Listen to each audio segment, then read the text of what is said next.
Hola, buenos días a todas y a todos. En consecuencia con lo dispuesto en el acuerdo programático, donde las cuatro fuerzas firmantes manifestamos nuestro rechazo a la reforma laboral, en concreto a la Ley 3/2013, de 2 de febrero de 3/2012, de 2 de febrero de ese año, Izquierda Unida ha hecho muy bien en traer este asunto aquí para trasladar esta ley de derogación al Congreso de los Diputados como un paso más de desarrollo de ese rechazo que manifestábamos en el acuerdo programático. Nosotros estamos de acuerdo y lo votaremos a favor. Se ha hablado ya de esa ley 3/2012, se ha hablado ya de anteriores reformas laborales como la de 2010. Yo voy a hablar de otra reforma laboral, la segunda reforma laboral del gobierno de Mariano Rajoy. La reforma laboral que entró por la puerta de atrás y parece que no se ha enterado nadie. Me refiero a la aprobada en el Consejo de Ministros del 20 de diciembre de 2013, es decir, un año, casi 2 años después, como Real Decreto Ley 16/2013 de medidas para favorecer la contratación estable y la empleabilidad de los trabajadores. Real Decreto Ley con el que se flexibilizaron aún más los contratos a tiempo parcial, permitiendo que quienes tenían contratos de duración limitada puedan hacer horas complementarias, vaya eufemismo, introduciendo medidas para que además las empresas puedan imponer estas horas complementarias. Y además se amplía en ese mismo Real Decreto Ley el número de horas extraordinarias que se pueden hacer hasta un 60%. Se modifica además el artículo 34.2 del Estatuto de los Trabajadores para potenciar la distribución irregular de la jornada laboral de los contratos al tiempo parcial, al permitir compensar el exceso o el defecto de horas trabajadas a lo largo de los cercanos 12 meses. Es decir, que las bolsas de horas ya no se limitan al año natural. Se abre además la posibilidad de hacer contratos indefinidos de apoyo a los emprendedores, el llamado contrato Rajoy de la reforma de 2012, para contratos a tiempo parcial que antes tenían que ser a jornada completa, y se mantienen los beneficios fiscales para los empresarios que los hagan. Los pueden hacer las empresas de menos de 50 trabajadores, es decir, el 99% de las empresas del Estado, y el sueldo que pagarán a estos trabajadores es el salario mínimo interprofesional en ausencia de convenio, con un periodo de prueba de 1 año, durante el cual la finalización del contrato es libre y gratuita. Se facilita igualmente que las ETT, las empresas de trabajo temporal, efectúen el préstamo de trabajadores con contratos en prácticas y que el periodo de prácticas dure todo el tiempo de trabajo en la empresa perceptora. Hilando todas estas medidas, hilando todo esto anterior, un trabajador, una trabajadora, puede acceder a un contrato indefinido de apoyo a los emprendedores y que la empresa plantee hacer jornadas hasta un 60% superiores a las contratadas y sin retribuciones extras. ¿Qué opciones reales tendrá ese trabajador para negarse si el mismo contrato permite a la empresa finalizar libremente el periodo de prueba durante todo 1 año? La posibilidad de tener este tipo de mano de obra no va a afectar a las plantillas ya antes existentes. Bueno, pues este Real Decreto Ley de 2013, de 20 de diciembre, fue la respuesta del gobierno de Rajoy a las 2 huelgas generales convocadas el 29 de marzo y el 14 de noviembre de 2012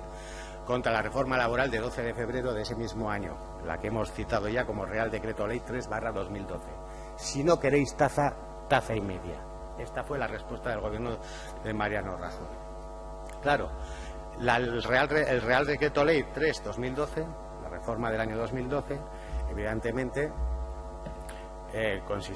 contenía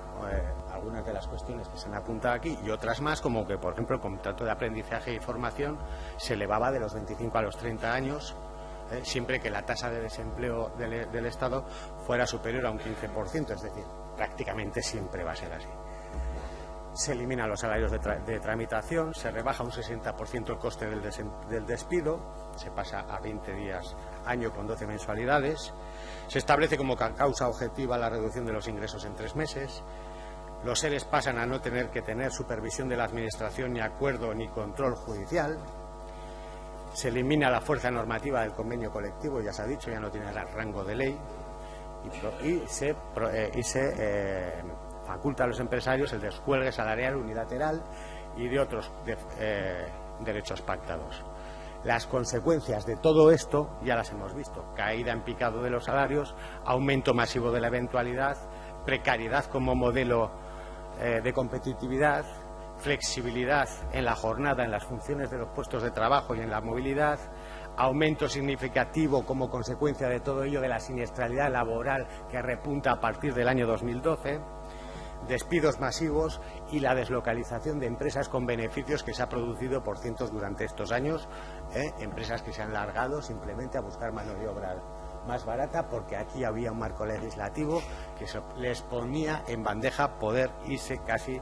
gratuitamente y sin tener que devolver ninguna de las subvenciones que hubieran podido recibir al momento de llegar. Recordamos que la primera huelga del periodo democrático se hizo contra el gobierno de Felipe González en 1985 por la reforma de la ley de las pensiones que aumentaba el cálculo de 2 a 8 años. La segunda en 1988 para el mismo gobierno de Felipe González pidiendo la retirada del plan de empleo juvenil. La tercera a este mismo gobierno en 1994 por la regulación de las empresas de trabajo temporal y contratos basura. Aquí hemos fijado y hemos dicho en anteriores ocasiones nosotros que esta de 1994, esta reforma laboral, es la que marca el punto de inflexión entre un estatuto de los trabajadores, que era una ley de corte socialdemócrata que realmente protegía los derechos de las y los trabajadores, para pasar a ser una ley de corte neoliberal que radicalmente pasa a defender los intereses empresariales por encima de los derechos de las y los trabajadores. Y a partir de esta reforma del gobierno de Felipe González del año 94, todo lo que se ha hecho después ha sido desarrollo de lo que entonces se estableció bajo los principios de que había que fomentar la productividad y la competitividad del país a base de precarizar las condiciones laborales. Todo lo que ha ocurrido después de ese momento ha sido esto. En 2002 se le hizo una huelga general también al gobierno de Aznar por las medidas de reforma y reducción de la protección del desempleo y la ley básica de empleo. En 2010, otra vez a un gobierno del PSOE, de Zapatero, se ha citado ya, por la reforma laboral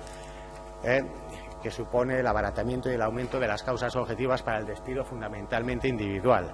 atacando el artículo 52D, que es especialmente sangrante, por tratarse, se ha dicho ya, del despido de las personas enfermas.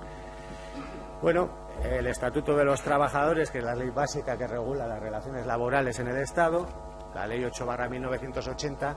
desde el día que se aprobó ha sido modificado más de 20 veces y todas ellas de forma regresiva para las y los trabajadores. Por tanto, cuando pedimos hoy que se derogue la penúltima, por cierto, reforma laboral, porque en 2013 hubo otra, simplemente estamos dando un pasito hacia el objetivo final al que debiéramos ir, que era la creación de un nuevo marco legislativo regulador de las relaciones laborales en este país, un nuevo estatuto de las y los trabajadores. Porque además es importante derogar esta ley por las consecuencias que ha tenido si queremos sostener un sistema público y contributivo de las pensiones, porque esta ley lo que impide, precisamente con la precariedad instalada, es que la hucha de las pensiones se pueda llenar. Por todo ello,